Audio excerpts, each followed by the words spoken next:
Ayan, magandang araw sa inyong lahat, sa aking mga subscribers,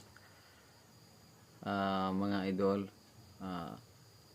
Ugaliin natin humingi ng tawad sa mga taong nagawa natin ng kasalanan. Kung nasaktan man natin sila sa pamagitan ng salita, ay humingi tayo ng pasensya.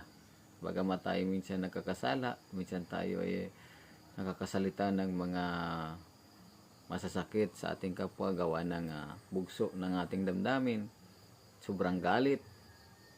Huwag natin kalimutan na humingi ng tawad para gumaan yung ating pakiramdam at gumaan din yung pakiramdam at paningin ng tao sa atin.